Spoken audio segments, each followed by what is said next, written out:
ప్రియమైన దేవుని పిల్లలారా, ప్రభు అయిన యేసుక్రీస్తు నామంలో మీకు నా వందనములు. ఈ లోకంలో మనకు ఎన్నో ఆశలుంటాయి. ఉద్యోగం, ఆరోగ్యం, కుటుంబం, గౌరవం, ఇలా ఎన్నో ఉంటాయి.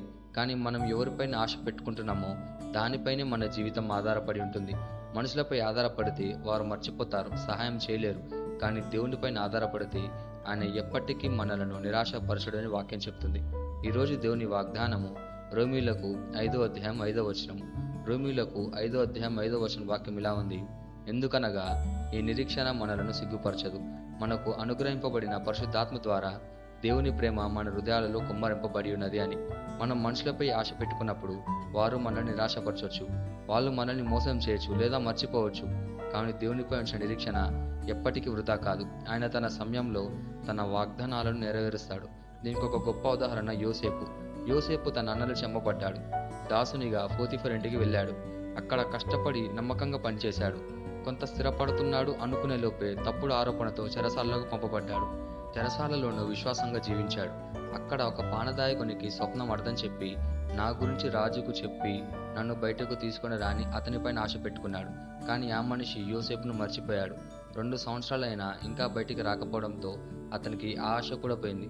చివరికి యోసేపు దేవుని వైపు తిరిగి, దేవా, నువ్వు తప్ప నన్ను ఎవరు బయటకు తీయలేరు అని ప్రార్థించాడు. అప్పుడు దేవుడు ఫరోకి స్వప్నం కలగజేసి యోసేపుని పరిష్కారంగా నిలిపాడు. యోసేపు ఒక్క క్షణంలో జైలు నుండి సింహాసనానికి ఎత్తబడ్డాడు. ఈ ఉదాహరణను మనం ఏం నేర్చుకోవచ్చంటే, మనుషులపై పెట్టిన ఆశ వృధా అవుతుంది, కానీ దేవునిపై ఉంచిన ఆశ ఎన్నటికీ వృధా కాదు అని. అలాగే రెండోదిగా, దేవుని ప్రేమ మన హృదయంలో కుమ్మరింపబడి ఉన్నది అని. దేవుని ప్రేమ మనం సంపాదించేది కాదు, అది ఆయన కృప. కష్టకాలంలోనూ బాధల్లోనూ పడిపోకుండా నిలబెట్టేది ఆ ప్రేమే. పరిశుద్ధాత్మ ఆ ప్రేమను మనలో నింపి ప్రతి క్షణం మనకు ధైర్యాన్ని ఇస్తాడు. ఎలాంటి పరిస్థితి అయినా దేవుని మీద ఆధారపడేటట్లు ఈ ప్రేమ ద్వారా పరిశుద్ధాత్మ చేస్తాడు. దీనికి ఒక గొప్ప ఉదాహరణ హిజ్కియా. యూదా రాజ్యంపై శత్రువులు దాడి చేశారు. రాజ్యం మొత్తం భయాందోళనకు గురైంది. ప్రజలందరూ ఇప్పుడంతే మనం ఓడిపోతామని భయపడ్డారు. కానీ రాజైన హిజ్కియా దేవుని సన్నిధిలో కన్నీటితో దేవుని వేడుకున్నాడు. చివరి క్షణం వరకు ఆయన తన ఆశను మనుషులపైనో సైన్యాలపైన కాకుండా దేవునిపైనే ఉంచాడు. అందుకు దేవుడు తన సంహార దూతను పంపి ఒక్క రాత్రిలోనే శత్రువులను నాశనం చేశాడు. దేవుడు తన ప్రజలకు విజయాన్ని ఇచ్చాడు. ఈ ఉదాహరణ మనకి ఏం నేర్పిస్తుందంటే, చివరి క్షణంలోనైనా దేవుడు తన వాగ్దానాలను నెరవేరుస్తాడు అని, ఖచ్చితంగా మనకు విజయాన్ని వస్తుందన్న విశ్వాసం కలిగి జీవించాలి అని. ఈ వాగ్దానాన్ని మన జీవితానికి ఎలా తీసుకోవాలంటే, మొదటిగా మన ఆశను దేవునిపైన ఉంచాలి. మనుషులు నిరాశపరిచిన దేవుడు ఎన్నటికీ మనల్ని నిరాశపరచడు. రెండోదిగా, కష్ట సమయంలోనూ నిశ్చయంగా విశ్వాసంలో నిలబడాలి. యోసేపులాగా నిరీక్షించాలి. హిజ్కియాలాగా చివరి క్షణం వరకు దేవునిపైన ఆధారపడాలి.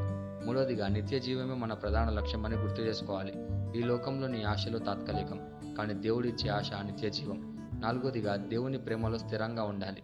ఆ ప్రేమ మనలో క్షమను, సహనాన్ని, విశ్వాసాన్ని పెంచుతుంది. ఐదోదిగా, పరిశుద్ధాత్మ మనలో కుమ్మరించిన ప్రేమను పంచుకోవాలి. మాటలతోనే కాదు, ప్రవర్తనతో కూడా ఇతరులకు దేవుని ప్రేమను చూపించాలి. ఈ వాగ్దానాన్ని మనం స్వతంత్రించలాగున మనం ప్రార్థన చేద్దాం. మమ్మల్ని మిక్కిలిగా ప్రేమించిన ప్రియా పరలోకపు తండ్రి, నీకే కృతజ్ఞతాస్తుతులు, వందనాలు చెల్లించుకుంటున్నాం ప్రభువా. ఈ రోజు నీ వాగ్దానం ద్వారా మాతో మాట్లాడినందుకు నీకే ధన్యవాదాలు చెల్లించుకుంటున్నాం ప్రభువా.